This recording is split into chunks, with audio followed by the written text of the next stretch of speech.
What's up, everybody? No fancy intro, no fancy streaming. This is just two brothers hanging out after a night where one of them got absolutely had fun. I hate my life, That's the dude. thing that everybody says, I believe. That's the thing that everybody says after the best nights of their lives. Dude, it was a phenomenal night. It was a phenomenal night. Shout out to John Hoey and James Bainey and Lacey Gillen from Resistance Broadcast. They had like a meet up in the hotel, one of the hotel bars, Right. and me and a couple friends, we went along to that, and that was just a great time. Also want to shout out Chase from That Gay Jedi. He put on this awesome party down in Greenwich, and I never normally go down to Greenwich, so that was. Hey, Sully, what's up, buddy? I agree with him. You don't look hungover at all, my friend. It's Thanks, me. I'm buddy. the I one that's appreciate hungover. that. Shout out to Sean and the Scoundrels Inc. guys. If there's one person I feel that could have hung in there last night with me, it would have been Sean. So, Always very good to see you what's as up, Jerry? well. Sean, actually, I'm gonna give credit to last night. Sean on the Scoundrel stream. They also helped push Mourner's new single. Oh, they did. They did. They mentioned your single. Oh, Yeah. dude, thank you, Sean. That's yeah, that's cool. We They actually had some get it's trouble with the stream. available They couldn't everywhere actually now. put the single out there as far as like the actual link went, but Okay. otherwise it was good. Yeah. No, they're great. That was great. They had a great panel last night talking Yeah. about everything. What a day last night's celebration. What a day. I mean, you started talking about the night. Why don't we get back into the day a little bit first? This is how it's going to work today, guys. We're just going to talk to Matty about his experiences yesterday. We'll kind of pitch through some of the news quickly. We're going to have a full celebration breakdown during Holy Snokes this week when we actually get back to our regularly scheduled episode. Today, we're going to kind of breeze through when the Ahsoka panel starts, which it's supposed to start in about 20 minutes or so. We'll just do our usual searching through the archives of Twitter and other feeds and see if anything newsworthy drops. I expect a little bit of news today. Obviously, we got some Ahsoka stuff yesterday. Obviously, some big Ahsoka stuff yesterday with the trailer. I actually kind of thought the trailer would drop today. No, we got the full trailer yesterday. So what does that leave for today? At least I'm going to get some cast announcements, maybe other news like that dropping potentially. So that's why I'm awake. That's why I got my coffee after being on a show. I was on the You have no easy complaints. celebration. You have the zero right to complain after what I went through. As to Sean, have I met a man named I have not met Boomstick yet. I know he was there. I did meet our friends Rain Man and Reef Ton. Like I met Reef Ton in the wild, which was surreal meeting that legend. And Jerry, did Matty get my photo of the yeah, I did see, yeah, Jerry, I did see that. I did see the Lothal mural. I was walking to shout out to the 501st. I was walking to their like recruitment panel just to like fill time, have something to do. And they have this massive like Lothal mural, the one at the end of Rebels, like set up in one of the rooms for people to take pictures with. And it's really, really, really cool. After saying after what I went through, sounds like you didn't have any fun. Did you have any fun? I had a lot of fun. All right. Well, let's talk about first of all, while you're leading up to the panel, of course, everything else in your experience is getting. And I did hear that the celebration was a little, shall we say, a struggle a little bit at the venue. Bro, okay. So I've worked at EXL before, right? Mm. The handling of security, and I was actually talking to Ken Knapsack about this as well. The handling of security in the morning, and from what I've heard, it's exactly the same this morning, has been so bad. Like they are funneling people in through like one door, like at like tens of thousands of people, like all being funneled through one door. So it's just creating like this backlog of a queue, and like it's taken forever to get people in. It's the other side of the convention center to where like all the show floor and all the panels are. It's right down the other end. Right. They've closed off two of the entrances. Fuck knows why. And I was just, we have like a group chat of like people who like work there sometimes, and we would like no one's badge checking. I walked right in. Like you could you could probably they have flown over to London and just walked right in. Damn. God damn it! I should have done it. took It off was work. just like, wow, what are we doing here? All right. That's the bad shit out the way. We got the bad shit out of the way because Okay. that and the what do you guys, the cell phone reception was Yeah, we absolutely didn't get a lot of terrible. that conversation. You got to pop on the show really quickly last night for a little bit. Yeah, with Kit Fisto, which was nice. special guest Kit Fisto. Special guest Kit Fisto. Yeah. But let's talk about the panel itself. And I know you didn't get into the panel last night. Unfortunately, you got no. You didn't get into the panel. The only panel you got into this year was the Bad Batch panel. Is that still correct, considering all the panel exchanges? I did get to see the footage though. You did. Okay. Yep. I'm not gonna say who had it on their phone, but let's just say someone had it. Oh, okay. Maybe you should DM me that later. Just curious. But okay, all right. So we have. Did you get this? They didn't. So just confirm to me, they didn't actually show it to the floor, correct? They didn't show it to the floor. That's another thing that kind of makes me mad a little bit. Like, at least if you go to the show, you should have some kind of expectation. You get to see some of the bigger scenes. Even if you can't get in the panel, they should at least show it to the floor. I mean, it's still at least get the communal experience of being with everybody. I mean, so did they even like not show any of the exclusive footage outside the panel at all? Nope. Wow, that's that to me. I don't want to be a negative Nancy. I'm sure I still, at the end of the day, even with all the snafus, even though all the issues I have with it, I know I had a blast at Celebration, just being with friends and family, people who love Star Wars. The communal experience is a lot of fun as well. But everything can get better. Hopefully. Maybe they can tweak things. Now, Reed Pop is no longer going to be involved. Is that what I heard? 25? Allegedly. Allegedly. I don't know, but we talked about it a couple weeks ago on this show of how they could do it instead of a lottery system, do it like a ticketing system to get into the panels. I think that would be a much better thing. But I could see all the staff were working like as hard as they could. Like they were so short staffed yesterday. It was egregious, and they were working their asses off. And yesterday for me was a kind of meet up with everyone that I didn't get to see during the week. Right.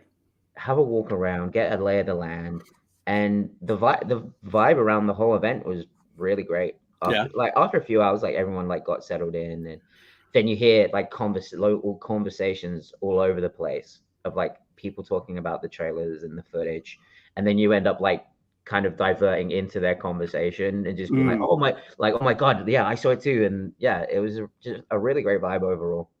That's awesome. So you got to hang out, you got to meet a lot of our friends there. See Ken, of course, Ken and Joseph, Alex and Molly. You said that Jedi, Reef Ton, all those people. So what was your highlight, John Hoey, in the Resistance broadcast? What was your highlight? My highlight was getting to the panels. My highlight was walking around with Ken, Joseph, and Grace as well. They're looking for just Joseph's joy on his face whenever he would see like a random action figure. Like we found Lobot with a laptop. Lobot with a laptop. Lobot with a laptop. I don't think I've ever seen Lobot holding a laptop, but there is an action figure of Lobot. Just like the sheer joy on Joseph's face seeing that, I was like, this is great. This is why I love coming to Celebration. Just seeing like the joy on like my friends' faces of just hanging out and just like random little things that people are like, oh yeah, I want to see the footage. Oh my God, these announcements, this is all great. That's cool. But like, you ever see a man like lose his shit over an action figure of Lobot with a laptop? That's cool.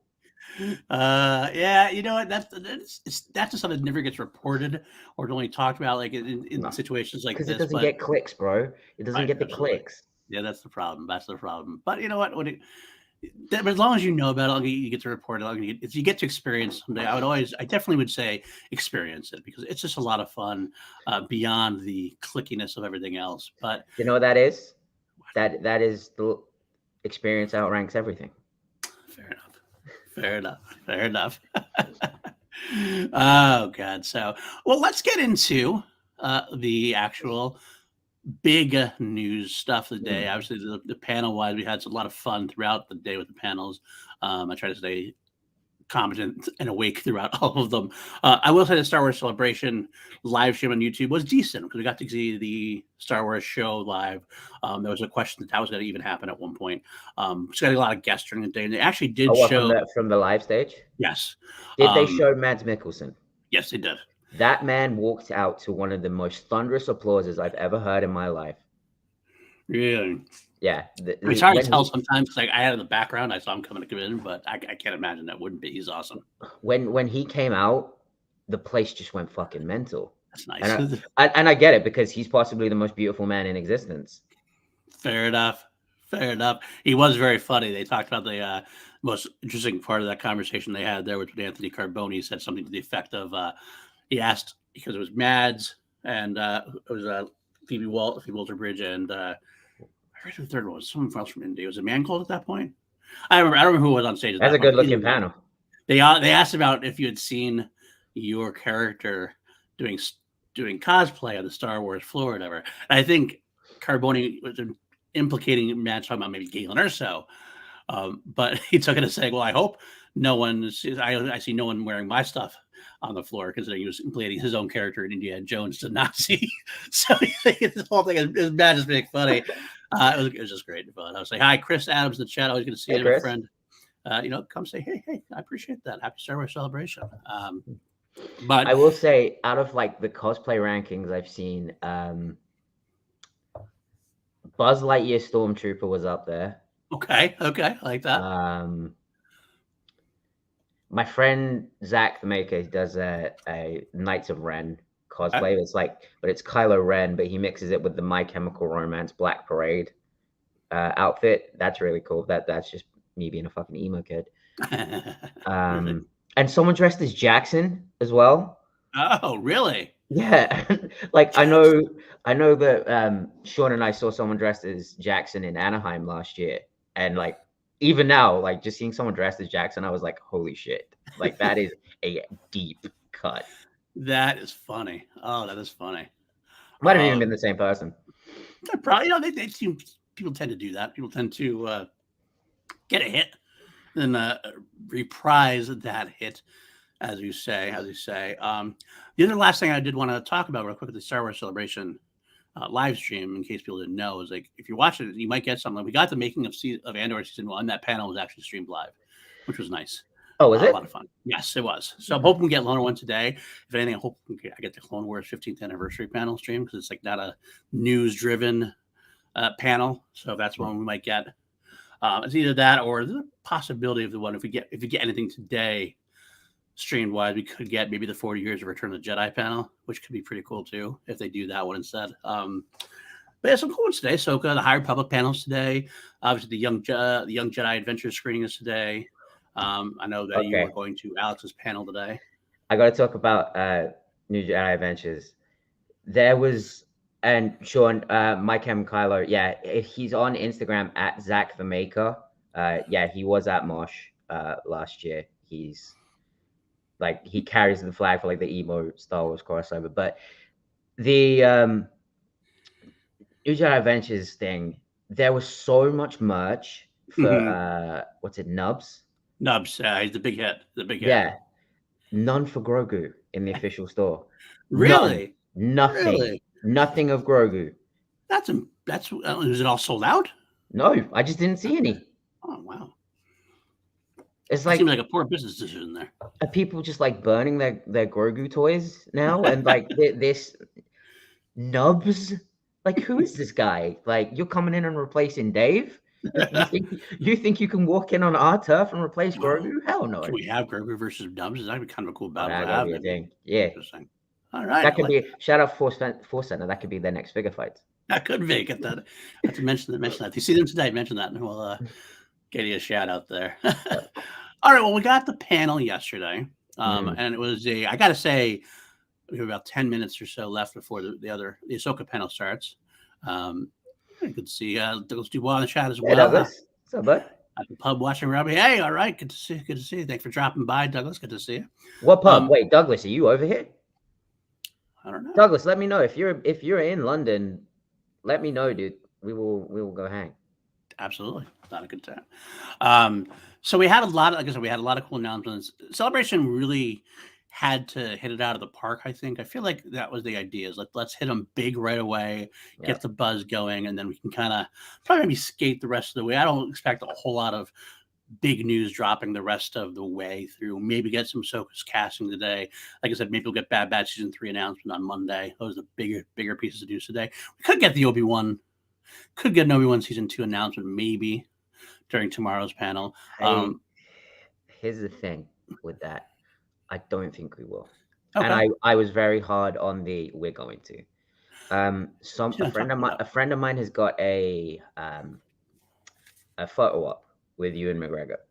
Okay. And they, instead of doing the plexiglass thing down the middle, and this is kind of cool, they're putting an R2D2 between the person taking the picture and Ewan McGregor. Okay. And they've said it is due to filming commitments. Now, I went and looked this up because I thought, filming commitments? Oh, shit. Right. But then I was like, wait, speculate responsibly, do the research first. He's got one movie coming out. I can't remember the name of it. But then he's filming for a movie called Everest. Mm-hmm. So that's probably going to be like 2.5 years out of his life. Potentially, but I think you could still have an announcement. I think they can still work around that. People do multiple projects. You don't know how long it's going to take, but so my thought on it, like being a definite and as definite as I thought it was going to be, is shaken a little bit. I'm now down to like cautiously optimistic. I would say I actually feel like it's even more of a possibility because the panel was so chock full of stuff yesterday. Like the fact that they have that panel would be a good way to. That's the reason why to have that panel. We got to squeeze some things out. Maybe that's a couple of years down the line, so we can kind of like push it and maybe just an announcement and then go from there. I don't know. We'll have to see how that goes panel wise. Of course, it's not always about breaking news, but that's obviously what makes the biggest lasting impression on those who aren't at the actual con. So let's talk about the panel itself, the big panel itself. Obviously, we had a lot of footage. A lot of footage dropped, which I was impressed at. Yeah. A lot of information dropped. We obviously, right from the get-go, we talked a little bit. I can't remember what order it was. I wish I actually took notes about what order it went in. One of the first things I remember was it went. I know it's because Ahsoka was one of the last ones. Yeah, no. I think Acolyte was first. I thought Andor first. Andor first, maybe? Oh, yeah, no, you're right. It was Andor. That was Andor. Okay, that's what I thought. We did have Andor, the announcement of Andor. That was, of course, you got to have a softball opening. I don't mean that in any negative connotation, but that we know Andor season 2 is happening.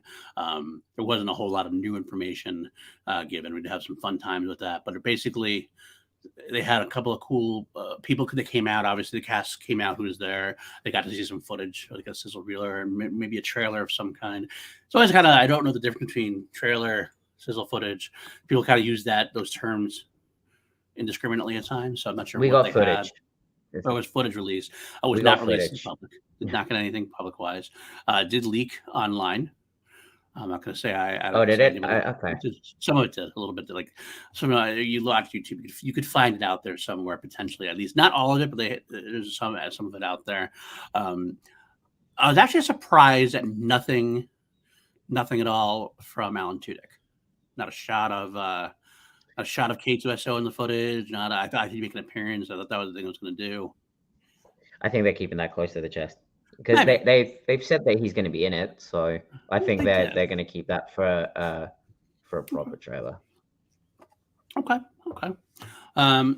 So that was kind of cool. I'm not going to lie. But that wasn't anything too spectacularly memorable about that. It was a nice way to warm up the crowd. It's like, we'll drop this a little bit. Here you go. You get your first taste of things. But it was fun. After that, we went into here. I'm going to get the Star Wars News Net footage. Here we go.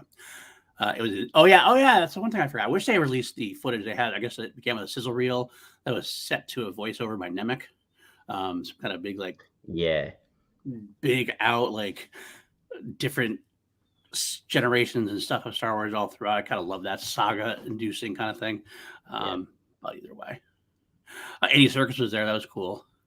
Andor season 2 described the second half of the story. Obviously, after Andor, that's when we shifted on to the Acolyte.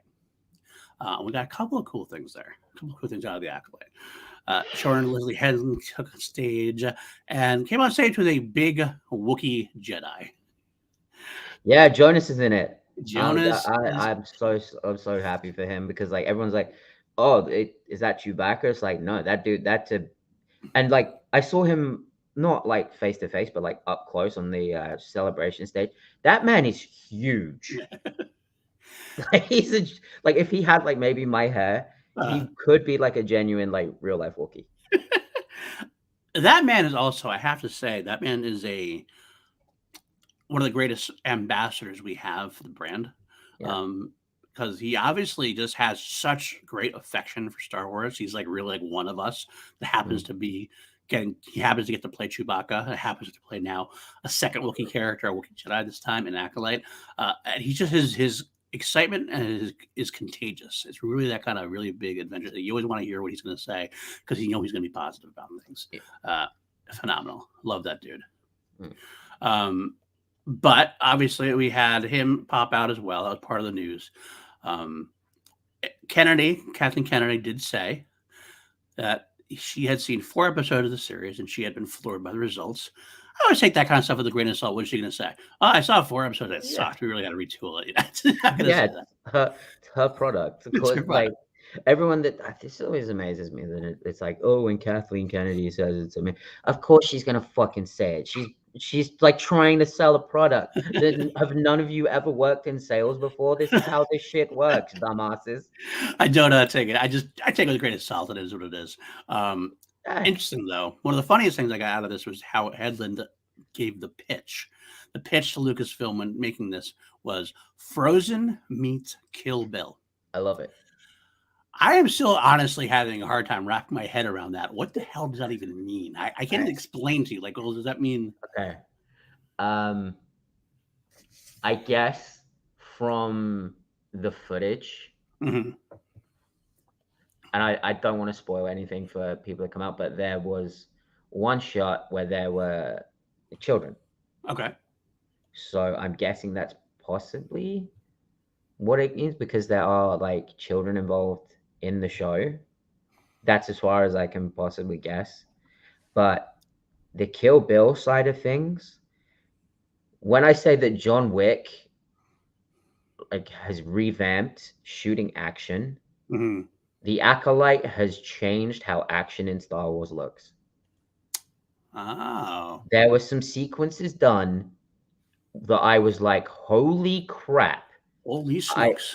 Holy Snokes. Like I would have never, like, why didn't I think of that? Like doing, like, there was one moment where like they clash lightsabers, flip, and then like push each other off in midair, like Crouching Tiger style. And I was just like, what the hell was that? It is funny. The more I heard about things, the closer I got to feeling this was going to be your kind of show. I basically heard a lot about martial arts and being involved and everything else. I discussed that on my solo episode of Holy Snokes last week. I think after I thought about it for a while, my thing is I'm kind of considering maybe two of the characters maybe have some kind of familial situation, 2 sisters or something like that growing up, potentially maybe one on the Jedi side, one on the dark side potentially, which is kind of they gotta balance that interesting because obviously Jedi can't discover the Sith at this point. That's one of the drawbacks of the time period. You can't know about it, at least if they do find out about it, they're not gonna have a good end. So kind of thing. And one other thing I will say is Carrie-Anne Moss looks fucking great in her costume. I'm not gonna say what she is. Not shocking. Okay. But she looks fucking fantastic. Nice. And I can't believe that they didn't like pull her into a role before. Because it's just like, okay, yeah. That fits. That tracks. Yeah. Yeah, that tracks. Nice. So they did have some kind of cool. I know Amanda Stenberg, who plays Rue and is like the lead character of the show, came out to a cosplay as Padme, which is nice. That was cool. We got to say Lee Jung-jae, who's playing Jedi Master, Jodie Turner-Smith, Daphne Keane, who I can definitely say she's playing an alien character because she said that on the Celebration live stage at one point, which is kind of cool. Production expected to wrap in May, and it was said it will air in 2024, which is about everything we've heard so far. But yeah, I've heard. I will say that some people I've talked to so they can't really talk. Obviously, they try to keep things exclusive as much as best they can. But from a couple different people I've talked to, they said that the Acolyte footage was their favorite part of the day. Thing that they are looking forward to the most. So I talked to 3 different people about it, and they all said, yeah, that's the best looking footage so far. And I was like, yep. Cool.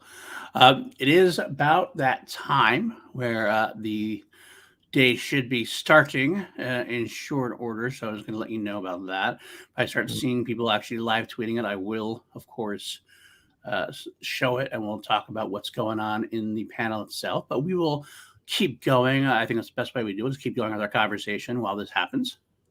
Let's see here. Okay. After What's that, up, Reefism? Reefism in the chat. 3 a.m. in the morning in Pasadena, California. Hey, God bless you. You're up here. It's a nice little 6 a.m. here for me in the East Coast. I got up. I actually took a little bit of a nap and got up. What time is it? What time is it for you guys over there? 11 a.m. I don't think I'm even still awake, though. I'm fully just on autopilot at this point. Hey, nothing wrong with that. Nothing wrong with that at all. All right. After the Acolyte panel, the Mandalorian segment began. John, Dave, and Rick walked on stage. Pedro Pascal was not there, unfortunately, but shared a recorded message. He was doing something that's filming wise. He couldn't make it there. Busy man. He's a very busy man. Absolutely. They explained at this point that the story so far, Mandalorian, is going to be directed. The last 2 episodes are directed by Rick, and they're going to be big episodes. We got to see, I guess the panel got to see about the first 7 minutes of the footage. And then last night, they actually got to watch this week's episode of Mandalorian. They went back into the thing. They got to see everything. I'm surprised. I'm trying to avoid spoilers. I don't want to watch spoilers for that at all. I mean, it's a couple days away. I've heard some teases of things. I've kind of glanced over things. I've seen them as I go through. But I will say that from what I've heard, we are in for a treat. At this last episode has a lot of tie-ins to everything. Everybody who's ever worried about direction or big pieces of information, like, we're going to get them in spades in this episode. Yeah. So from what I was talking to John Hoey last night, and from what he told me, I know nothing about what's going to happen this episode. I know he watched the episode though. He got to see the episode. Okay. I know nada, zilch, nothing. He said in his opinion, this is in the top 3 of the entire series. Nice, very nice. Like, not just this season, this series. And when he said that, I was like I got goosebumps, because I know he wouldn't say that unless it's legit. Right. Absolutely. He's got a great perspective on things. Very interesting. Okay, we did get to talk about things. Rick also clarified the finale of the 3rd season is going to tie everything up together so far. We did get to hear, I heard a little bit about the footage that was shown during the panel itself. I couldn't avoid us screening follow-up. Some cool things mentioned.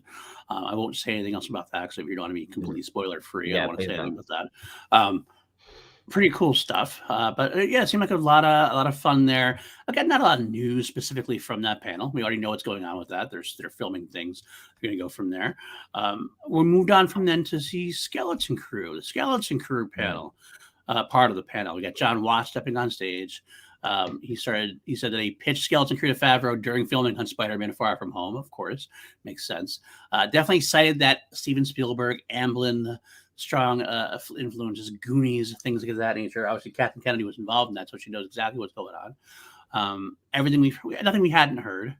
But we did get the directors all in the line. We had John Watts, David Lowery, the Daniels, Jake Schreier, Bryce Dallas Howard, and Lee Isaac Chung were all the directors they were announcing. And they announced it in a row, which is very cool.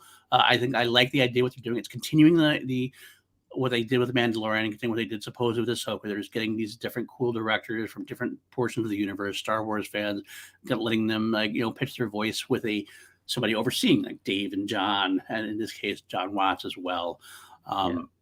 It was exciting, and they again got their first trailer footage. And the only thing I want to say about the trailer footage from what I've heard is that it seemed like, I think it's a minor spoiler. I guess close your ears for 2 seconds if you don't want a spoiler. But a character from Mandalorian make an appearance in the trailer that was in the episode, the Pirates episode. It was somebody one of our friends had already pitched was going to happen. Let's put it that way. We're good. But I've heard good things about it. We're good. We are good. Okay. We did get the cast to come on stage. We did get Ravi Kabat Conyers, Kiriana Crowder, Robert Tiffany Smith, and Carrie Condon will also be appearing in the series. Again, the footage was what was shown. It was some of that footage did leak through there. I try to stay away from it. I'm not one who likes to seek out the grainy footage. Sully, damn it! I was trying to tell Matt. I wasn't trying to tell Matty. Has our watch ended? Our watch ended. My watch has ended. Which, by the way, yeah, I finally started watching Game of Thrones after like a million years of not watching it. Did you? Yeah, I finally started watching it. We'll have to talk about that for sure. Dude, if Hondo watch is over, and we need to come up with a new watch. You would have to. We'd have to. Jeremiah, we would. I hope so. Not confirmed. He's kidding. Listen, if it's Hondo, I'm okay with it. Hey, if it's Hondo, I'm okay with it. Fair enough. Okay, so after the panel for that, we got the Ahsoka portion of the panel, which of course is exciting. Okay, the panel is starting now. I got it from Alex. Damon, that the panel is starting now. So just want to let that known out there. That means people will stop moving through the convention, so I'm going to wait a little bit longer. Right. What I'm going to do is what I did yesterday. I'm going to share my screen. So for anyone who has been to the Anaheim Convention Center, I would say the XL is about 2/3 the size of it, but the theater is like half of it. So it's fairly small. It definitely has a more intimate vibe than Anaheim did. Anaheim was very like spread out and okay. What do we got here?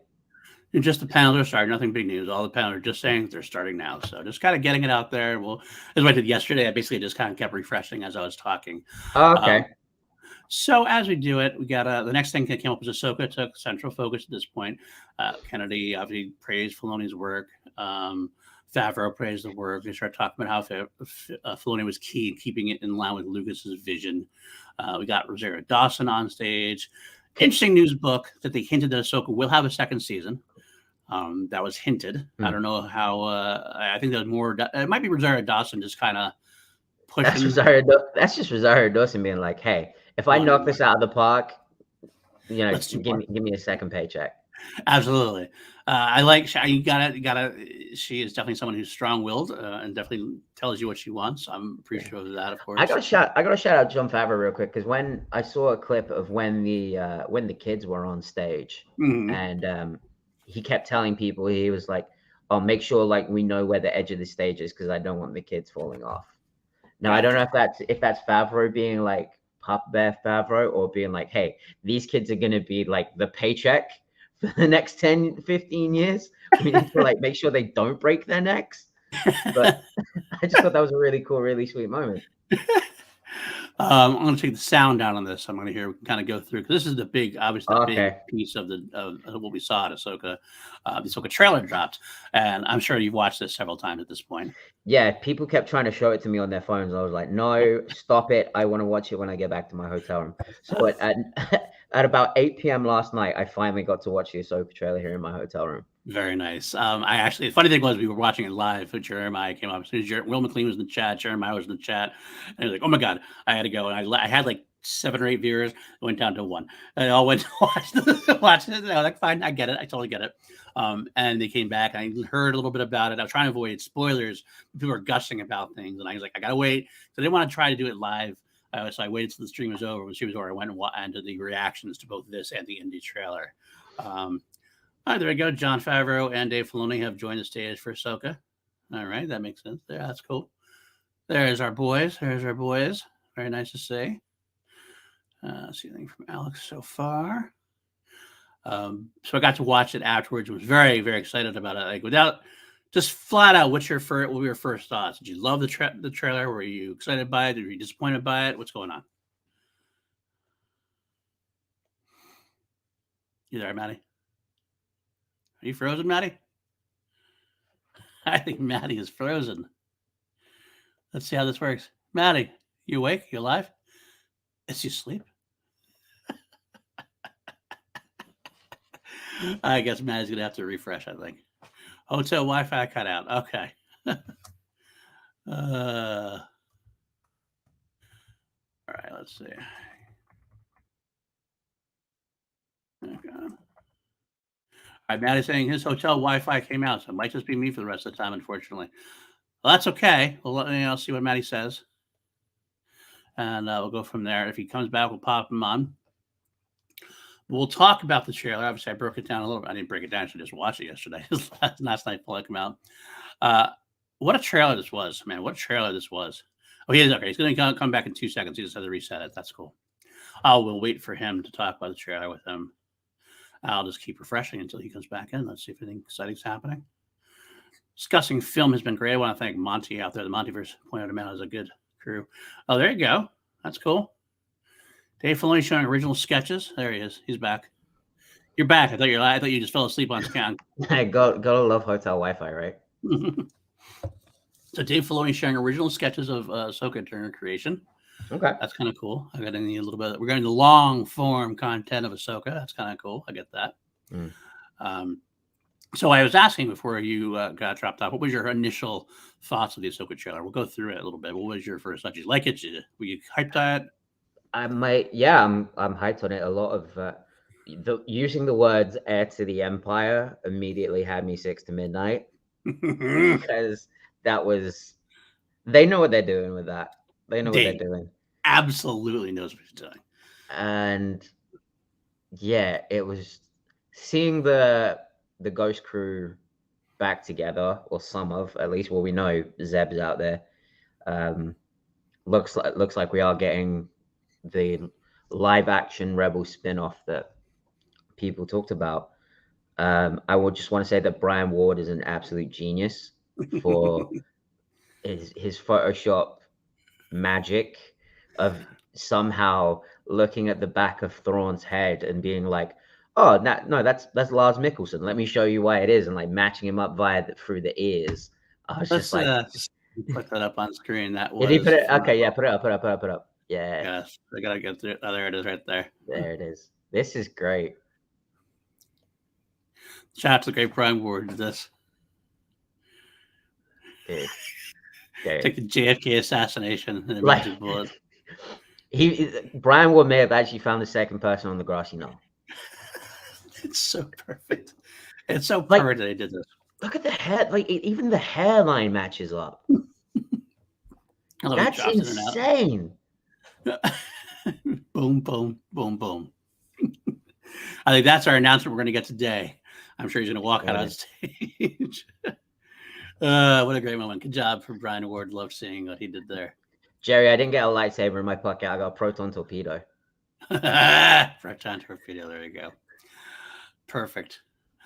All right. Let's see if anything new has dropped as we keep going here. But yeah, the whole a lot of people are saying it looks like it was shot on the volume. Well, yeah, they're shooting it at Manhattan Beach, so of course it's going to be like using the volume, and that's the technology they're comfortable with. Obviously, people need to remember Dave Filoni. This is his first live action filming. Right. He's not going to be familiar with I'm sure he's had direction and I'm sure he's had education on it. He did direct a few episodes, obviously, of Mandalorian and things of that nature as well. But even then, how much of the Mandalorian do they use the volume? It's going to be technology that he's familiar with. Yeah, that can get him the scenes that he wants to see play out in his head, the scenes that he's had in his head for the last 5-10 years. People, and I see a lot of people saying they're disappointed by it, and I think that's possibly down to the expectation that Andor is now set. But this is also his first full project as a director, right? Start to finish, and it is a big project. So he's probably like, okay, I know the technology, I know the story. When I get to do the movie, and we'll get on to talking about that, then I'll start to play in the sandbox a little bit more. But I feel like this in the minute is he has the tools that he needs to tell the story he wants to tell. Right. That makes sense. All right. Let's move a little bit forward on where you at. Love the Lucasfilm logo that came out of the red. There we go. Sabine. And I like that. She First of all, I looks saw that she looks fantastic. Sabine. Balin. So that's the name of Yeah. the Ray Stevenson's character. Mm. As Sean Sullivan posited last night on Scoundrels potentially that he think due to Alex and Molly's potential wild cockamamie theory, and I say that in the best way possible. I don't mean that as a negative. I think it's actually a fun. I think it's an out there theory that potentially with the World and Worlds that this might actually be Bane, Darth Bane and Darth Zana. Yeah, And I Balin like and that. Bane are pretty close. So Yeah, I like that. Yeah, that's cool. potentially. I never thought of that. So, but that's it. Yeah, we get to see Sabine. Looks great. Looks great. Obviously, she's there in Ezra's house, looking at the Loth Cat. Get some. I don't know. Guards there. There's the Phantom too. We get there. You go. We get Hera live action with Chopper. Hera live action with Chopper.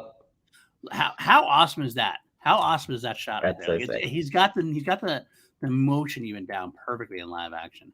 And Mary Elizabeth Winstead looks phenomenal, of course. When she came, okay, so I was walking by the celebration stage when they were doing the Ahsoka panel. Mm-hmm. You could hear the eruption when she walked out. The place went like batshit crazy just when she came out, and it was like a lot of people were saying about how like they were kind of like, yeah, we already knew. It's still cool. It's still cool that we got Mary Elizabeth Winstead in Star Wars. Absolutely. We do have Rosario Dawson walking out with Chopper. There you go. They're on the stage. I can open this up so I can kind of. There you go. There he is. There you go. There's I mean, he's no B2 emo, but hey, he's our favorite criminal. Our favorite criminal jury. Sweet. All right. Cool.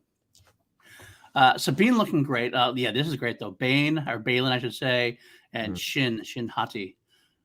Don't know who they are, but talk of the day was the lightsabers. What did you think about the lightsabers? Did you have any issues? Some people had issues with them. They look a little strange. Why? Is there a reason you think they look like they do without the white center?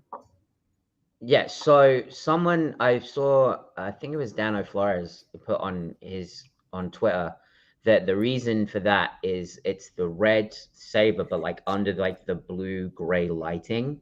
If you look at like the two like white doors behind them, like you see there's kind of like a bluish gray undertone. And he was saying that's just how that color of lightsaber would look under those lighting conditions. Do I like a more pure red rageful lightsaber? Hell yeah. Because there's all sorts of rumors that it might be because it's a synthetic kyber crystal, things of that nature, maybe different possibly, kind of thing. Yeah. Interesting. Because they definitely have more of an orange tint than they do a pure blood red. It didn't bother me as much. Honestly, some people got really upset about it. No, that's it is what it is. Let's see how it is. But obviously she looks like a badass. Yeah. And summer, of course, we got that. The other big news. It's definitely dropping in August, which we love. Drop it. Oh, there we go. I actually let out a gasp when I saw this part. Yeah, Lothal. Definitely. And there is Ezra's home, and they're watching this Sabine there. Ahsoka and Sabine being together.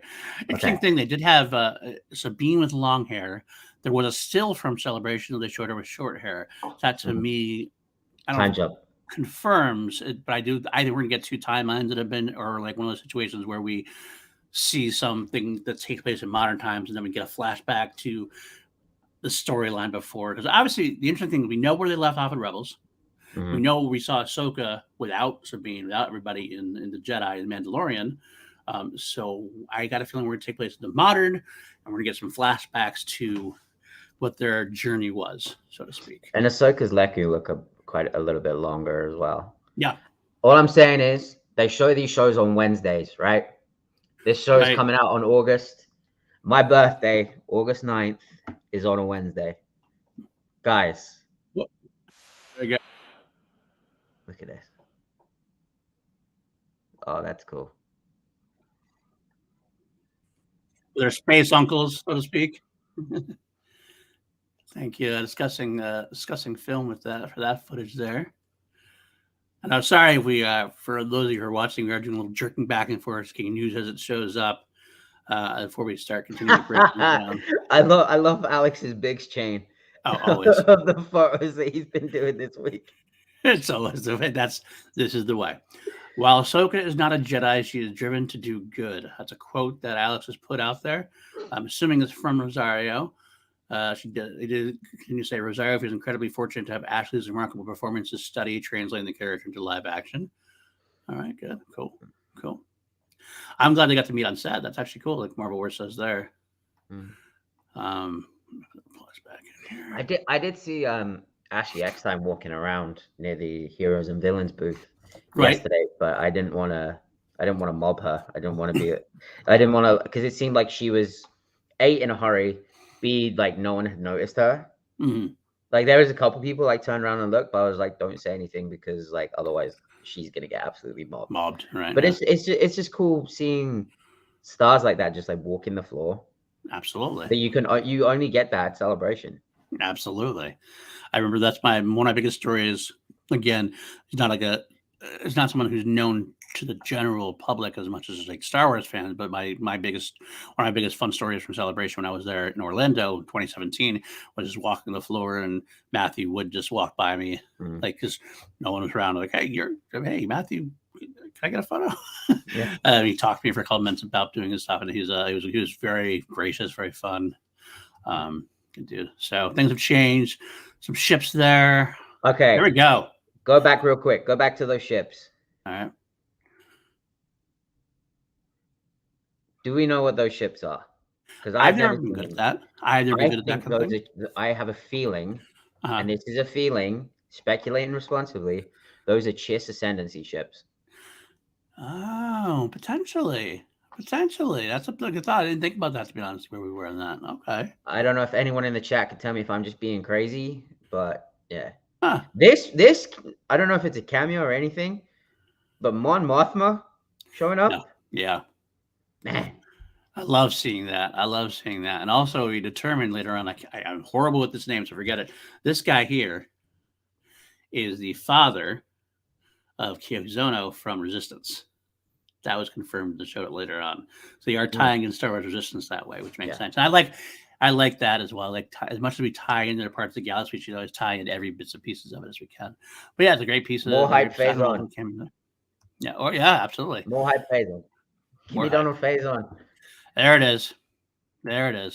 About Thrawn's return. That's all we're gonna get until today. There he is. We knew what's going to happen, obviously, with the name drops before, but it was nice to get that. I think actually they were in a really great position, I thought, because we knew what was going on. We knew it was happening. So they didn't have to give us more than that. Like we know, like that's all they could let it kind of sit back for a while. Let's see. The new Montrals are basically synthetic skin over a 3D printed skeleton. I'm not sure what that is. Nice. Makeup takes 1.5 to 2 hours now. Okay. Ooh. That's still a long time. Take 3 hours. Yeah, you should take 3 though. So hey, I got it down. That's right. Rosario Dawson says the technology is vastly approved for Lekka. That's their top of the Lekkus. Okay, sweet. Okay, let's continue then. Thrawn, obviously, which is great. There it is, as heir to the Empire. Dave Filoni absolutely knows what he's doing with that. Everybody online, including myself, lost our shit at that moment. It's like combining this with some interview that Dave Filoni did afterwards, it really feels like what they're trying to do. And I gotta give them credit for doing it. I feel they're trying to reach out to all members of the fandom. Yeah. And try to let them have their space. The EU, obviously, a lot of the EU fans were upset when Disney bought the canon or erased the EU. I say erased, but they never really erased it. I always feel like that was always overblown. No, they just went a different direction and said, "Hey, these stories are still cool, but they're not part of what we're doing." And they're cherry picking some of the best stuff of it because obviously, it's like it's that meme from Last Jedi, the sacred Jedi text. There's some crap in the sacred Jedi text. That's not lie. Celebration is all it's all the best material out there. And there's some brilliant pieces out there. There's some brilliant pieces out there as well. So this is a way they can bring in kind of cool stuff. And but to me, them saying this indicates we're going to get a lot more from Heir to the Empire than I even figured we were. And this is going to be partially in this series, and we're going to talk about The other part later on shows up. But that's a good spot. I love that line, bringing in what we're going to bring in. All I have to say, my first thought is my favorite character from the EU, who I talk about every once in a while. Obviously, he's not been made canon yet, but I'm hoping for him. Is great Talon Card. I'm hoping to get him live action. Yeah. Sully yesterday implemented that I already got Talon Card, and that Grief Karga was kind of like the Talon Card of the era. I don't think so, because I always think the Talon Card is a little more. Not that Grief is stupid, but he's more of the intelligent side, where Grief is kind of blustery about things. I like to like. That's a good comparison. I'm thinking about that. I like that. My comparison, I actually can think that Talon Card is a more neutral, more chill version of Luthen Rail. That's the way I look at it. Huh. Like he kind of got the very much informational kind of side to him. He got networks everywhere. He's involved in everything. He might not be using it for the rebellion like Luthen is. He might not get angry and passionate like Luthen does as far as the things go. But as far as his getting his tentacles everywhere, so to speak, and being a very integral part of what's going on in the underworld, that's what Talon Card is to me. So yeah. Hondo being Card. Hondo is my new Talon Card. New characters go. As far as characters go, it's my favorite for different reasons. Awesome. Let's see if we've got anything else before we dive more into Heir of the Empire.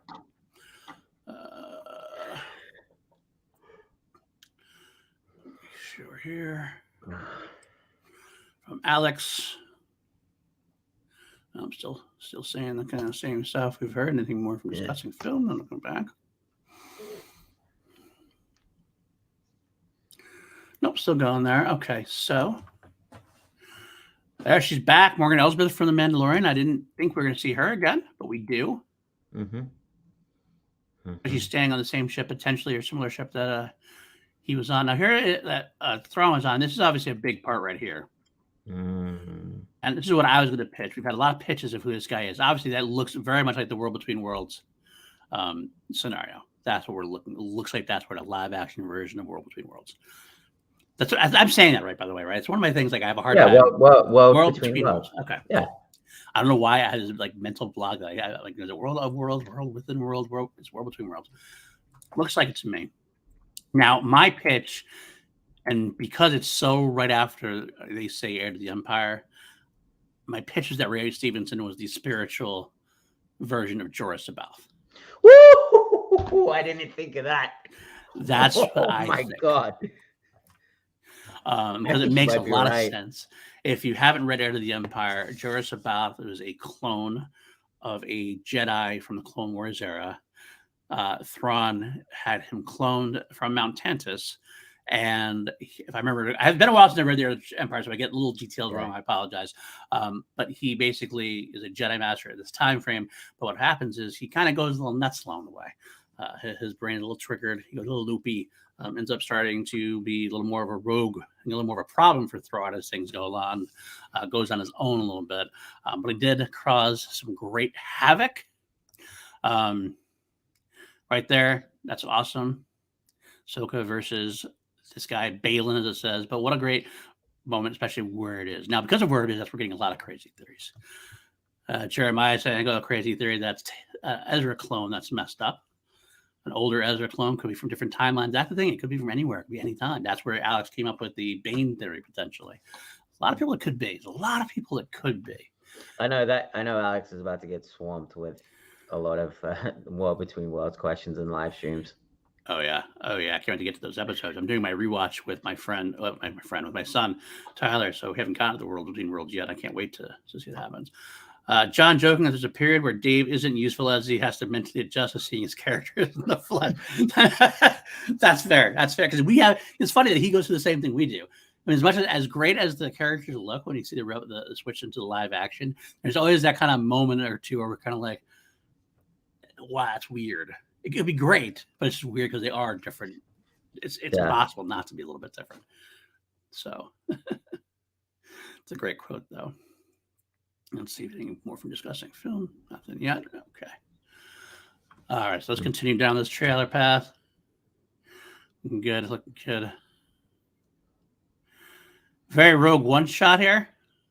I kind of feel like I don't want to. Yeah. I don't want to say negative. It's not a negative thing. It's kind of like they knew how cool the Vader shot was. Like, let's try to kind of make something look like that. We could like kind of man with lightsaber walks down corridor. Wrecking shop Yeah. with a red lightsaber. there we go. Is. I missed this the first time I saw it. I think I was like, "Who?" I didn't think, but there it is. It is Ezra. It's confirmed by the actor playing Ezra, and it's definitely that's what it is. I believe this is the first episode. I believe we're gonna open with Sabine in Ezra's home, looking at a still holo image. I don't think this is a conversation. I think this is just a still picture. That's my own thoughts, possibly. Now that another piece of information dropped there: Ahsoka versus some kind of Inquisitor. It's definitely an Inquisitor of some kind. I don't know exactly. I don't know when it is. It's kind of funny if it's an Inquisitor. Is it an Inquisitor? Go back to that close-up shot. Right, yeah. Where they clashed. Oh yeah, that's an Inquisitor's lightsaber. Right. At least that's. I would leave it. I mean, maybe it's not. Maybe they're just using a blade. There's some posits out there. I kind of pitched forth the idea: is this Barriss? Possibly. I mean, like we have that potential. Always been kind of rumored. There's supposed to be something done with Barriss in the Clone Wars. We do know how Dave Filoni likes to adapt some of his ideas that never were used. He always keeps a hold of them and like uses them later on. So I won't be surprised if we get an Ahsoka versus Barriss moment in here. Mm-hmm. So, okay, great Rebel, great shot there, great shot. Boom, and of course, oh yeah, the baby. Doctor David Tennant returned to voice Wang. I love it so much. So that's how we end. Great Ahsoka shot there, and there we have it. Mm. There we have it. Great moment. All right, let's quickly go back and see what we got. There we go. Dave takes Ahsoka's lightsabers home, and then John says he takes all of Dave's doodles. Nice. Here we go. Natasha and Mary have entered the building.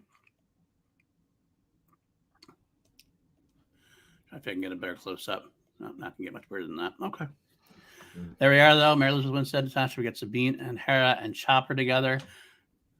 What a great moment. What a great moment for us as fans. Who would have thought when we watched Rebels a couple years ago now, actually. Yeah. We see him in live action mid-2025. There we go. Or 2023, I should say. Sorry, 2023. Ian and Mary Elizabeth said. Always great. Wonderful. Okay, so that's where we got the trailer for Ahsoka. And it is, of course, we are getting it in the August of 2023 as the poster showed. August 9th. I'm manifesting it. Give it to me on my birthday. Hey, there you go. I mean, it's coming up close. It's actually very soon. It's not that far away. It's like we're gonna be there real quick. Oh yeah. So I can't wait. I'm very excited about it. I will say the funny thing about yesterday's panel at this point was that it started late. It was scheduled to go 90 minutes. And the Ahsoka portion started like 85 minutes into the panel. So kind of like there was just like prevailing like, so all that stuff about movies, we're not going to get any movies. Molly Damon even actually tweeted out, sorry, no film news it looks like, but a lot of great Disney Plus TV show news. And all of a sudden had to retweet her own tweet and cancel it. Oh, I was wrong. I would have loved, I would have been disappointed at first. But then like the more cynical side of me would have come out in a couple days time and been like, haha, Lucasfilm, like, you know nothing about what they're planning. I guess there was kind of a false finish. Yeah, it was. Like there's a false finish they had. There's that still we were talking about earlier. That's her. See, that is her with her short hair and her armor. Whereas this is her much later on in the timeline. The hair. Oh, there you go. There's Hera. Good shot of Hera there. So there was a false finish in terms of they had Neil Scaling on with a bunch of creatures, a bunch of aliens and things like that. If it ended on that would have been beautiful. I remember our friend Ken Knapsack actually they recorded Force Center recorded a podcast afterwards and talked about it, and Ken even said, "Oh well, that's an interesting way to end it."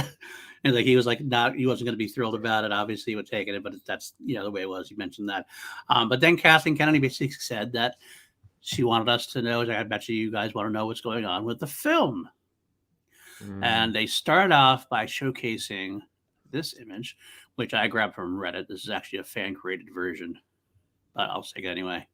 Of the canon timeline from Iguchi, not Gucci, Iguchi, created this on Reddit. So I'm going to give them credit. And thank you to Sean Sullivan for still in the chat. He showed this on Scoundrels last night. I went looking for it because this is a great transition of it, or a great picture of it, as it were.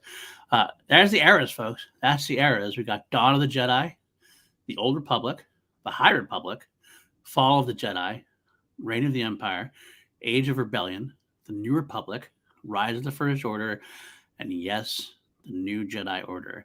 And it was intimated that we have projects being developed in every one of these eras. Not necessarily movies, not necessarily TV, we don't know what, but there's projects in development for all of these things. Cool. That was the first drop of news there.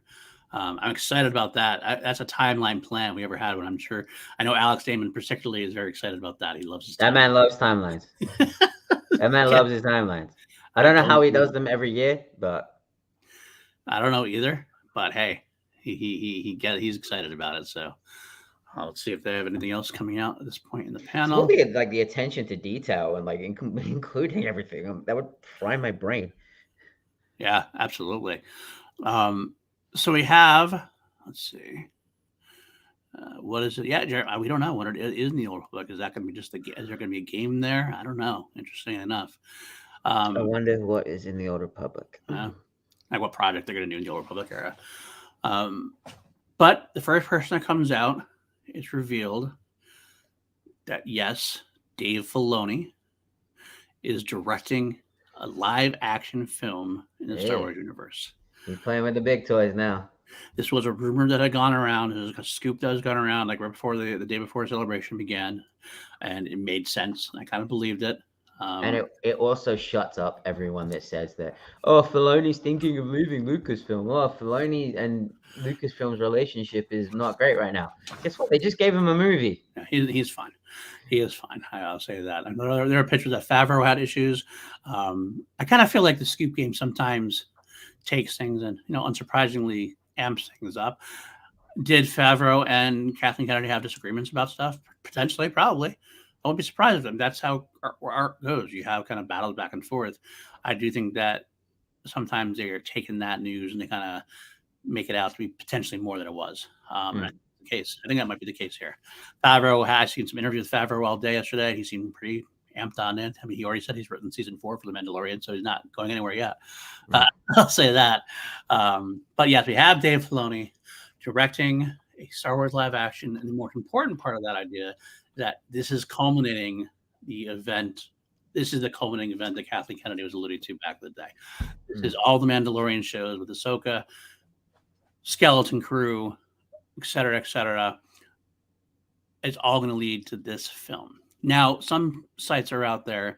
I know, like Jeff Snyder, who broke that scoop about Filoni having the movie, and John Rocco, they said something to the effect of that this indicated The Mandalorian was ending. I don't think that's the case. Nothing I saw indicated The Mandalorian was ending. Like, this is a culminating event, but it doesn't mean it's a culminating event like as in Avengers was a culminating event for Marvel. They still did Marvel movies afterward. We still got Avengers movies after. I feel like The Mandalorian could absolutely still be there after. This is just where the project is heading to right now. You think they're going to stop selling Grogu? Well, actually, after this weekend, they might do. Now that Nubs is here. Fucking Nubs. You're a little bitter towards Nubs, my God. Yeah, Dave's my guy. Grogu's my guy. Better watch out. No, I mean, Ken's a big Nubs guy, so you better watch out. I don't know if you heard that. We'll have this discussion. I'm sure he's very cute, and I'm sure he's very lovable. But let's not pretend like we don't remember who the original like cute and cuddly of this new generation is. Grogu paved the way for Nubs. Grogu was Black Sabbath before Metallica came along.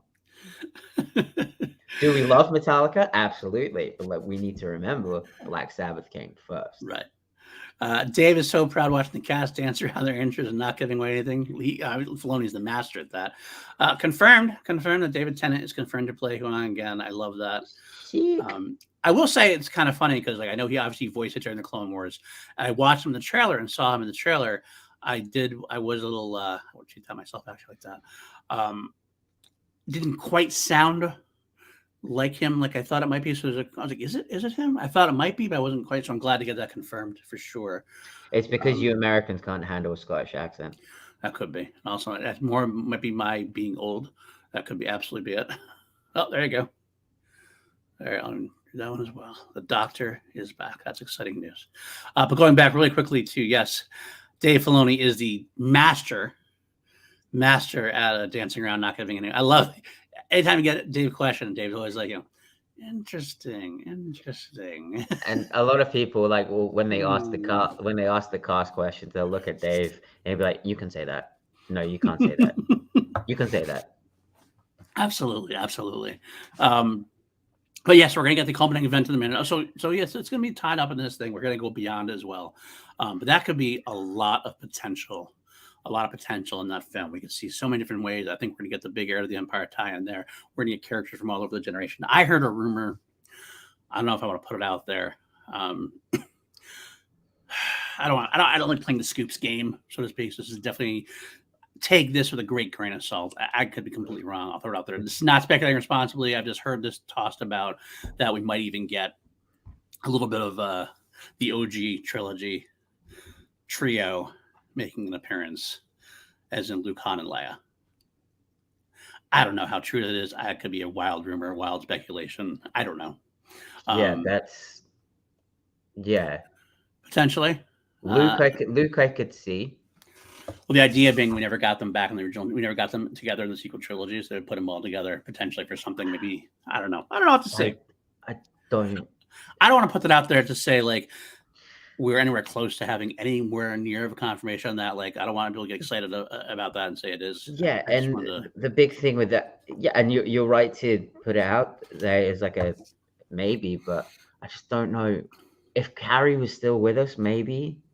But the fact that she's not, I don't know if they're Luke maybe, especially if they're talking about doing Heir to the Empire. But I kind of have the feeling that they're going to do it. They're going to try to do something special and do all three. That's the thing. I think it's 3 or none. That's what I got. If there's one person to do it, it should be Dave. Yeah, it makes a lot of sense to me as well. So I don't know. We'll throw it out there. Potentially, I'm happy either way. If they're not, it's fine. But if they do, I'll lose my shit if they appear on screen. The thing is, I mentioned this in our during our show before, and when I was on Sith Council, we have the prequels are the Clone Wars era. We have the original trilogy for the Galactic Civil War. We have the sequel trilogy for the First Order type stuff, but this time period doesn't have a film trilogy or films right now yet to mark the timeline of what's going on in the central of the galaxy. So at some point we have to figure out where Luke, Han, and Leia, the characters, were as important characters in the saga. So if they're going to make an appearance somewhere, it would be in a film, and it might be a place to kind of go, this is where they were during this big event. This is a big event going on.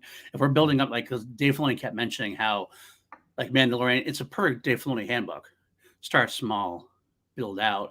And the reason why they're making this into a film is that this is a big event in the galaxy. Yeah. So it makes sense if we touch base with where Luke, Han, and Leia were. So that's why I kind of feel like some people are saying it might be even co-stars. I wouldn't be surprised if we get appearance from all three, but maybe not cameos per se, but maybe a scene or two with them in there. They kind of just touch base somehow along the way. But I don't know what to say. I'll have to say. Let's see. Obviously, technology is getting greater all the time. So, David Tennant recorded all his lines before filming, so the actor would be able to perform off Tennant's voice. That's kind of cool. Diana Lee and Ozato, Morgan Elizabeth took the stage and Chopper fled. That's funny. What's up, Movie Fanobi? Good to see you, my friend. Let's see if we get this. Maybe it's HoloVids, Jared. It's a good idea. It's a good potential. down. There you go. Nice. Let's see if anything from discussing film. If you're here for the first time, we're just kind of going through stuff as we talk about the rest of the panel. There, new look at Huang. There you go. Yeah, this was not in the trailer yesterday. That's cool. That's a cool shot of Huang. Nice. Okay. So yeah, either way, yeah, and yeah, Phenomenal was a great trailer. We just finished talking about that and broke it down. If you want to see our little talk about it, we can skip back a little bit. Had a great conversation about that. All right, after the Dave Filoni part was thrown out, we had another big announcement. James Mangold, he's going to be directing a new film set in a new era, in that Dawn of the Jedi era I talked about, the very distant past of the Star Wars universe. We're talking 25,000 years. Yeah. And it's described as a biblical epic and will explore the origins of the Jedi Order. Biblical epic. What are we going to get? Are we going to get Passion of the Christ in Star Wars? We could get Moses in Star Wars at this point. There's a couple pieces to break down. First of all, that announcement came out of nowhere. No one talked about No one knew. Movie. No one had any idea. I mean, in retrospect, it makes sense. Obviously, Mangold's directing Indy 5. And now that we know this, it's obvious that Lucasfilm and Mangold have a good working relationship, which is good to see after the, tried tribulations, a couple of directors coming in, out. Obviously, Lucasfilm having some issues with working with directors here and there, solidifying things. They had problems with things. But they had some great success too. Rian Johnson loved working with Lucasfilm. Lucasfilm loved working with Rian Johnson. They actually had a mostly decent relationship with J.J. Abrams, at least enough that J.J. Abrams came back for Rise of Skywalker. But obviously, they had a good time with James, and James had a good time with them on Indy 5 because he got excited and went to create a new thing. He pitched it to, I guess, Kathleen Kennedy. I want to throw out there real quickly. IGN had a couple of great interviews with Kathleen Kennedy and with Dave and John afterwards, which were kind of illuminating at times. And Kathleen Kennedy in that interview stated that during Indy 5, James Mangold discussed how much of a Star Wars fan he was and kept pitching things to Kathy to the point where finally he came up with this idea. And Kathleen's like, "Yeah, let's do it. Let's do it." Yeah, that'd be yeah, that's cool. I also remember this is the man that did Logan. Yeah, absolutely. More 10 Commandments and less than Noah. Get that? Absolutely. I don't get that reference. That's just the type of film it is. I'm excited though. That's a great idea. Like this is finally, some fans have been like, I want to get out of the same similar timeline. We're all kind of stuck in the same. There it is. We are getting out of those timelines. This is new, exciting way in the history. If I had to say one thing about this film panel yesterday, they are doing their best to make everybody happy because there is something for everybody. You got the old Republic type things. You got sometimes Acolyte. You have the Mandalorian stuff, which is the most connected stuff. We have the other film we're going to talk about shortly thereafter. There's a little piece of Star Wars for everybody. It was funny. I saw shout out Mike Forster from Almond Pie Podcast. He posted a picture of it was like a meme. And someone's like, "Oh yeah, here are these three movies that we're going to announce that are being announced. Here are these 3 movies. Oh yeah, they suck." And then it's like this underneath that. I was like, "Yeah, they suck, but you haven't even seen them yet." Yeah, but it's Disney, so they're gonna suck. And I was just like, "Oh god, I can't wait for that." To just go, because now we have Old Republic, or Dawn of the Jedi, Old Republic, same but different. We'll learn about Morgana's background in the series from Alex. That's good to know. Cool. But who's playing Thrawn? Patience, James. I don't know who James Rice is, but Patience. That's James Rice. I don't know you, but exercise some patience, James Rice. I'm sure that's going to be. I honestly think that's probably going to be the end of the panel. They're going to get that information. Now I want Rice. What? Nirvana? What? Rey and Ivana. Oh, Ivana. If we said Nirvana, I was like, wait, what? No. So those are there are 2 Sith people, I believe. Yeah. They're on that fills all the chairs. Interesting that maybe we won't get Thrawn news today. But potentially, unless he does it via satellite. I mean, his brother's in town, so yeah, never know. If it's him, nothing's confirmed. Right, Brian. I'm taking Brian Ward's art as confirmation. unless Brian Ward manipulated the image of the back of Thrawn's head to look like, I don't know. When you're that good with Photoshop as Brian is, I don't know. Okay, the last bit we got as far as Star Wars goes, film wise, was the big one. It was revealed that Charmin Obaid-Chinoy is directing the new film, the one that was discussed about with initially being written by Lindelof and his partner before they walked away, before Stephen Knight came on as the new. I know you're excited about Stephen Knight. Yeah.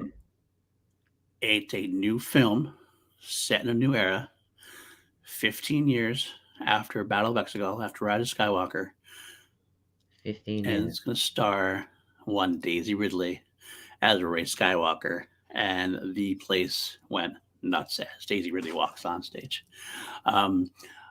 Very happy. I'm very happy to hear this. Obviously, when we last left Daisy after Rise of Skywalker, seemed like she was going to be done for a while.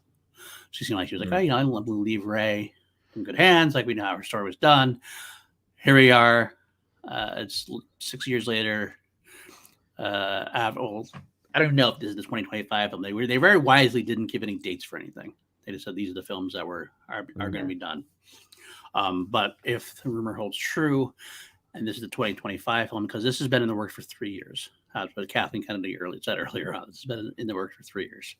That this will be the 2025 film. I'm excited. I'm glad that Daisy is back.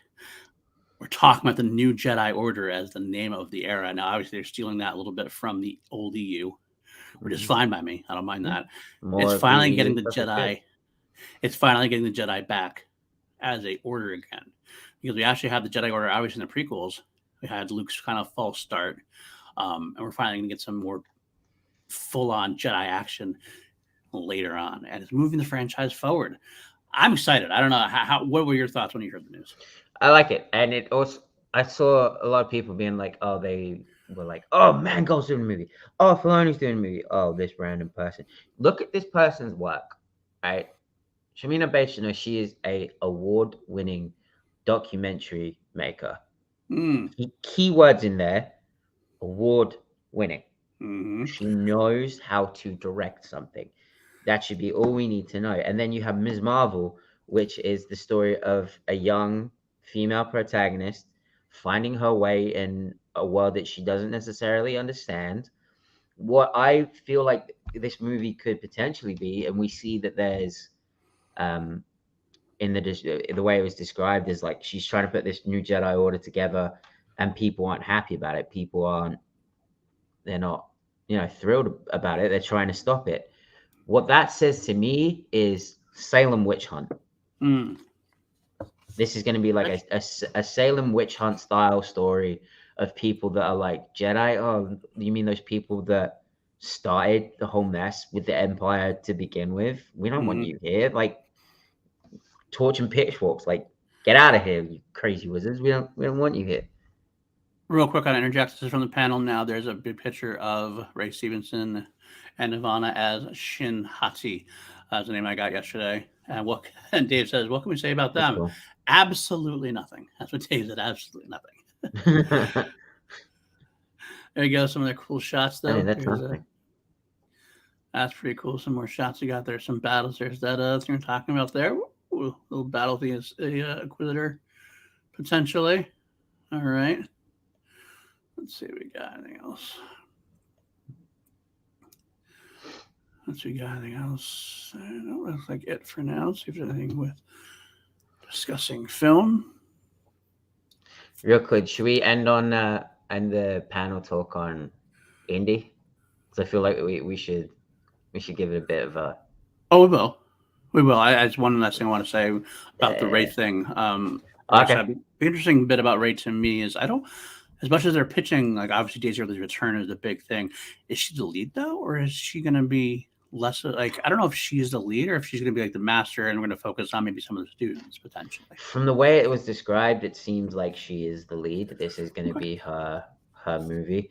I like, because we talked about this last time we were both on the show, that it's not a trilogy. Right. It's like 3 standalone movies that could branch off into something else. It's exactly what Kathleen Kennedy said on the interview afterwards. She said she didn't want to commit to any kind of trilogy. She wants to play things out there. She wants to basically do the Dave Filoni. We're going to put something out there and branch out and decide what's successful and what's working, what's not, and we move on from there. I like the idea quite a bit. We're going to have a lot of different touch bases in the different eras, and then when something works, we're going to continue on and go that route. Yeah, perfect way to do it. It's a perfect way to do it. To be honest with you, we don't need to be beholden to the trilogies anymore. It doesn't have to be that way. No. So I'll do a quick refresh. I don't know. Panel's an hour. I think is it an hour long panel today? Or is it an hour and a half? I can't remember. Let me see if I have that right. Yeah. It's only supposed to be an hour long panel, so this could be wrapping up pretty shortly. Like 90-minute panel. I need to go take a shower at some point. All right. Let's quickly talk about a few other things. We obviously had the Indy. We ended with the Indiana Jones and Dial of Destiny trailer, and I did a reaction on that yesterday. Mm-hmm. And I teared up. Not gonna lie, I teared up. It's so great. The one thing that I loved was when they said that there could be more characters from the earlier movies. Yeah. Which had me thinking. Has everybody thinking it. But here's the thing about that. I almost wish they hadn't said that. Because now if it's not. Yeah, that's true. Oscar award-winning character, where I think there's going to be a certain disappointment, and that'll be on us to a degree because we're making something. They're not saying he's in it. It could be somebody completely different. I wish we have Sala in there. Sala coming back is awesome. Mads looks great in that trailer. I mean, he always does. He's a beautiful human being, but like, Mads is a very. I want to say he's like a type A alpha male. Like you see that man like smoking a cigarette or drinking a beer, and you're like, that's a man. Like that is like if aliens came down and the women of the planet had to explain what is a man. Look at man. Interject real quick. The directors for Ahsoka have been announced. Dave Filoni, Steph Green, Peter Ramsey, who just directed the Mandalorian episode, the Pirate episode, which we liked a lot. Jennifer Getzinger, Keita Pal, and Rick. Jennifer Getzinger, what's she done? I don't really know. I'm going to take a look real quick and see if I can find Jennifer Getzinger. I don't know her. Keita Patel also sounds familiar to me. I don't remember what she's directed though. Oh, she directed Game of Thrones. Oh, she's an American director working in House of the Dragon. Ah. She directed The House and the Dragon. Steph Green obviously did Book of Boba Fett. Yeah, she directed The Heirs of the Dragon and The Princess and the Queen. She directed 2 of the episodes. Oh, nice. Oh, no, I'm sorry. No, I'm sorry. Yeah, she's not directing a lot of credits, it looks like. Huh. Let me see if I can get the full-on wiki really quick before we go anything on. Rick's been killing it too. Like Rick Famuyiwa he's crushing it. Absolutely. If there was someone to be like the heir apparent of Dave Filoni, I would say it'd be Rick. Oh, if there's going to be that one at this point, yeah, he's definitely made his way through. Absolutely. So, give it. I loved House of the Dragon. You know, I loved House of the Dragon. Yep. So that's a good news for me. Jennifer Getzinger. I feel like I should know her as well. Let's see. She's worked as a script supervisor on a number of notable films. Television directing credits included Hung, The Killing, Orange is the New Black, Agent Carter. How to go? Orange is the New Black. Okay, that makes me think that someone's going to jail. Oh, Westworld. Okay. She directed a few episodes of Westworld. I'm happy about that. Absolutely. Let's start with Ed Harris. Ed Harris connection. I got an Ed Harris connection here. Yeah. I'm happy about that. So yeah, that's a good panel. That's a good panel of directors. I'm excited about that. I like what they're doing with. Again, I like what they did this yesterday with the Skeleton Crew. That makes me happy that they're doing that kind of thing. But anyway, I'm sorry. Back to the indie trailer. You're talking about. Oh, whoa! Big news. There we go. That's what I wanted to hear. Kevin Kiner will return to compose a score for Ahsoka. Attaboy. I don't know if I have been excited about anything. That says it all. That response right there says it all to me. Kevin Kiner. I don't say this lightly, folks. I'm going to say it out there. I'm going to throw it out there. Kevin Kiner was the secret sauce to the animated Star Wars verse as much as John Williams was to the original trilogy. or to the film saga rather. Kevin Conner's music is phenomenal. I can't say enough about Conners. He was the spice. Can we get Jake? Can we get Keanu as the Prime Jet? Keanu is currently in my fan cast for Revan if that ever happens. So I'm gonna hold out hope for that one.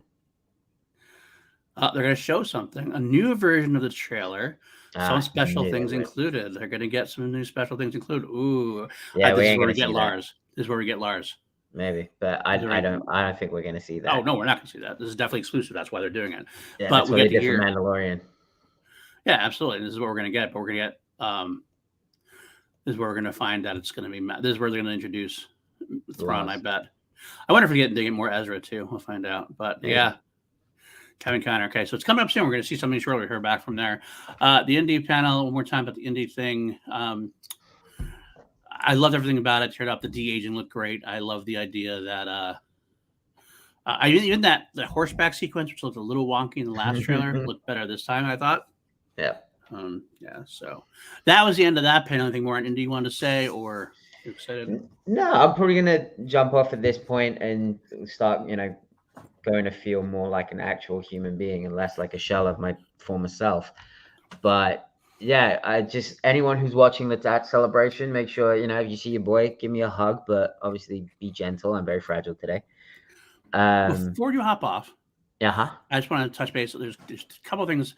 I wish I was a good content creator and wrote this down, but the interview I talked about yesterday had some news drop that was interesting that wasn't at celebration. Okay. The interview with Kathleen Kennedy. Mm-hmm. Lando is still in the works. Believe it when I see it. That's what because Donald Glover came on an interview, a completely different thing, Variety. I was gonna say, is he here? No, Donald Glover was interviewing with Variety about different project. He talked about Lando, and she mentioned Lando. So he said, and Kathleen Kennedy said, there's a lot of products that have been announced as being shelved that haven't been shelved. They've just been pushed back for different reasons and things have changed out. There's still a lot of the things in the works. Rogue Squadron is something that's still in development. They might turn it into a TV series. So it seems like what she's saying, what I got from this is that, again, it's the scoops game. People jumping on things before the things are officially announced or whatever. It's not that they're definitely shelved or anything's happening. They just might be switching things around. And there's a lot of things in development that we haven't even heard about yet. So that made me interested to think. So there's something that he mentioned Lando specifically. He was asked about it, and she was specifically asked about Rogue Squadron. And Kevin Feige, she mentioned the Kevin Feige thing, and she said that was never really very far along the path because he's just a very busy man. If Kevin Feige ever has a real plan in place, he can always come to me. We can figure something out, but that's not anywhere in like the realm. So she definitely said that's one that's probably not going to happen. Not that it's not going to happen, just that there's no active development on it. So that's the difference to me. There's a difference between something being shelved and something just not necessarily being active in development at the moment because there's a lot of things going on. So it was an interesting. I was just looking up. You'd like those interviews for her and for David and John, both talking about things. That's about it, though. So, okay, my friend, get off, go take your shower or whatever else. I'll be watching the panel. I'll be watching. I'll jump back in, but there we go. Lars Mikkelsen returns as Thrawn and Ahsoka. I nearly just fell off my chair. I told you that. I'm guessing like people probably just caught that. Mm-hmm. It's happening, boy. Yeah. Is he here? I don't know. Is that him? That might be him right there, right? It looks like him. Yeah. Let's see if. I mean, his big brother. I don't know if Matt is his big brother, his little brother, but like they're both here. So. Oh, there we go. More also, Sabine using Ezra's lightsaber was also in this trailer. Spicy. I like it. Yep, that is. I think that is him right there. If we get this right there, Cool. There we go. Hold on. Cool. There we go. Lars Mikkelsen is Thrawn. That's what we thought. That's what I thought was going to happen. This is what they saved this for this panel today. This is the big news of the panel today. Oh my God, he's wearing a sweeper's cap. All right, excellent news. That's what we're waiting for. I'm glad that hopped on before you hopped off. Yeah. I'm just gonna go take a shower, get ready for day 2. I will try jumping on at some point when I don't feel like you'll talk to me about things. I don't know. I'll let you know. I don't know what my plan is for the rest of the day as far as going back on. But Bad Batch we'll definitely talk about. I might hop on for Obi-Wan Kenobi. Yeah. If something drops something, then I might be able to just come on randomly for that.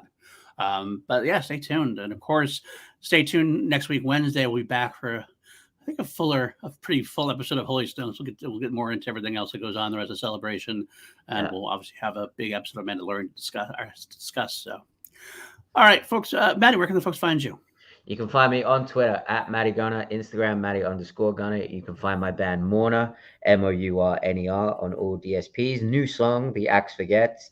I've had a few people stop me over this weekend and be like, "Hey, we listened to your song. It's really great." That's awesome to hear. Like people that I know of that I've never met like in person, just like stopping me and saying, "Hey, keep doing what you're doing. It's great." I've had a couple of guys say that they've watched us. So obviously we're a new podcast, so getting a little bit of from people means we're on the right track. If you see me, as I said, feel free to very gently, very lovingly grab me, because I'm a fragile boy today, and I'll probably be even more fragile tomorrow. So fair enough. Are you handing out our merch, by the way? Did you have the stickers you were handing out? Oh yeah. I've been handing out stickers. A lot of people have been giving me stickers, and I've been giving them Holy Snokes stickers back. I think I've got. I started with 6 pages. I have 2 left. So if we have any left, maybe we can do like a giveaway or something on the next episode. Absolutely. All right, guys. Well, that's it for Matty. I'll stick around and see if anything else happens. I think the panel's probably gonna end. I'll stick around for the next couple minutes at least before I wrap it up. But Matty, thanks so much for popping in, being our on the scene development. If anything pops up, you let me know. Tweet it out on the PLD projects. Yep, I will do. I'm on that's been my character, on the scene. On the scene. I like that. Perfect. All right, my brother. Take care of yourself. All right, bro. See you soon. All right, take care. All right, guys. Last, I'm gonna, like I said, I'll stick around for the next couple minutes in case something else breaks. I doubt we'll have anything for it. I'm sure that Lars Mikkelsen being Thrawn is going to be the finale. Dave is talking about gratitude for Timothy Zahn and his role keeping Star Wars going when he thought Star Wars was done. They have spoken and will continue speaking with Timothy Zahn about Thrawn's portrayal. I like that comment because I know that Timothy Zahn at one point initially had said after Thrawn's initial appearance in Rebels that they kind of talked to him a little bit, but they kind of not fell out, but they kind of fell away. I'm glad they're getting him back in the scene, so to speak, on command here. Let's see if we got anything else going on before we go. I kind of feeling they showed a new trailer, so I don't think there's going to be anything else that could possibly wrap things up. So again, I'll say this as a kind of way to wrap up. If this is your first time here, please click that subscribe. Let us know where you're coming from. Appreciate you guys so much. Obviously, patreon.com/PLD products if you want more. Some great content all the time. Got 2 mediocre white dudes on film, myself and PJ. We're doing Lethal Weapon adjacent right now, but we're going to go into the Indiana Jones series soon as a build up to Indiana Jones and the Dial of Destiny. We do have. Also, we have a class action. We took up 2 battles up against 2 actors, 2 directors, 2 films. We're up against each other with custom-made categories. Of course, Holy Snokes, my Star Wars podcast with Matty Gunner every week. Sometimes I do twice a week, depending on things. It's going to be some big stuff coming down with the Mandalorian episodes that are going to be fucking huge from what I've heard. Also, some other great podcasts coming up here. Ed Harris, the Harriston's coming up soon. Review my podcast about V, my favorite sci-fi franchise from the small screen in the 1980s. All sorts of things. The rest of the panels today,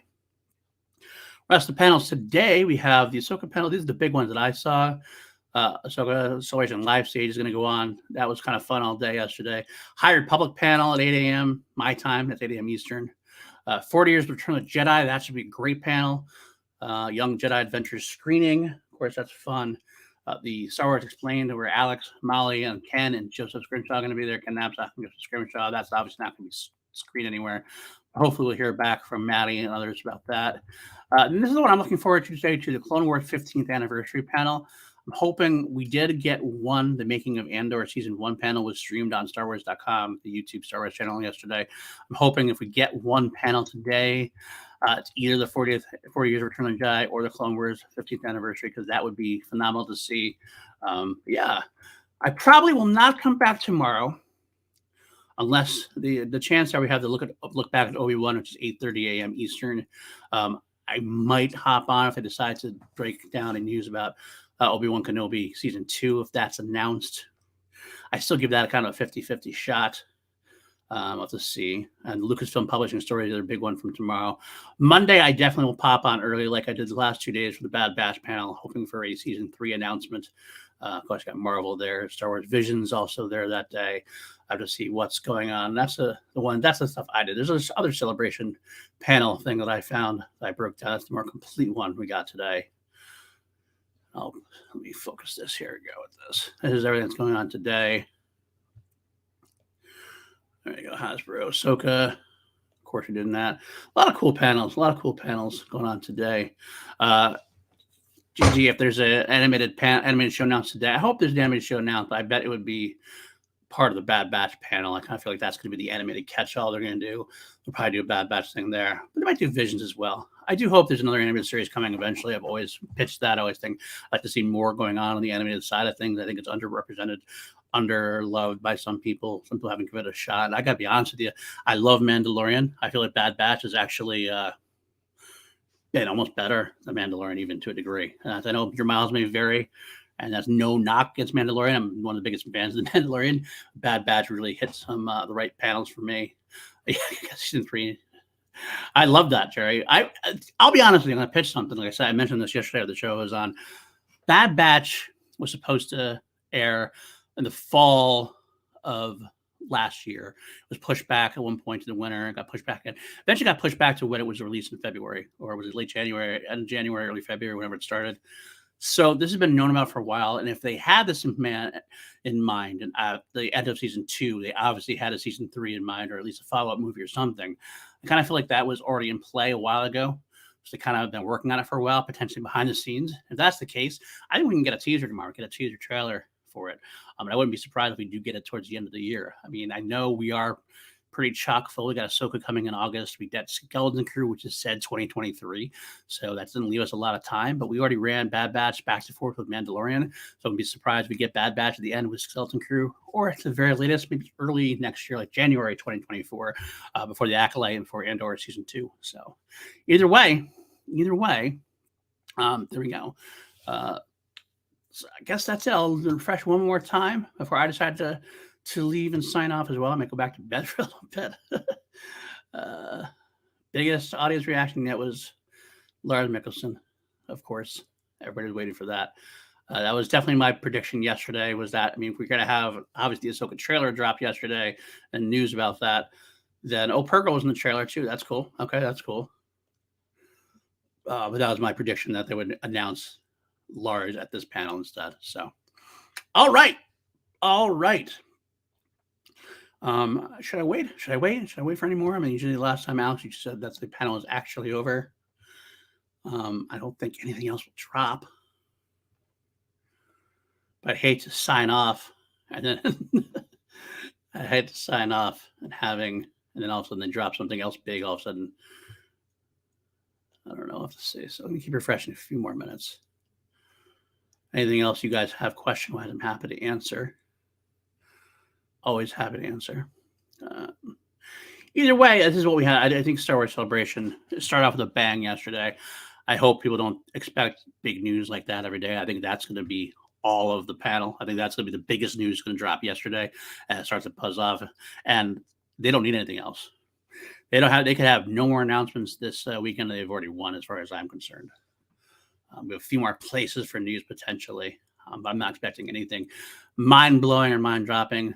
Bad Batch season 3 is a big possibility, and Obi-Wan season 2 potentially, and that's just a 50-50. Thanks, Jerry. I think I do deserve it, actually. I appreciate that. I'll definitely wake up a little bit later and check up on the news. I probably won't even sleep. I'll probably just have my phone on and have some notifications set just in case. I do kind of want to see the High Republic era and stuff. A lot of good stuff. But all right, folks, I think I'm going to risk it. And just say, of course, it'll be my own damn fault if I drop off and something big drops. But yeah, at @PawnSquare News on Twitter. Leave a comment. Let me know what you guys thought about Celebration Day 1. Let you know what think about Ahsoka panel. from this thing as well, from our news here. Anything else you want to talk about? Let me know. I love talking about Holy Snokes coming up. Let me know if you want to see anything on Holy Snokes or what you want us to cover, because we're looking to cover new and different things. We're going to have that break in between where the Mandalorian season 2 ends and Ahsoka begins. We're going to have a little bit of time for some other content on Holy Snokes. So besides the news. So, all right, folks, that'll be it. Thanks, Jerry. Have a great day. I will see you guys all soon. Definitely Monday morning. I'll definitely be back Monday morning, just like the past 2 days. I'm going to take tomorrow morning off. Again, no real big news expected tomorrow morning. Cool panels, but the Villains of the Sequel Trilogy is going to have a lot of news dropping. So, all right, guys, take care. We will see you next time. Bye now.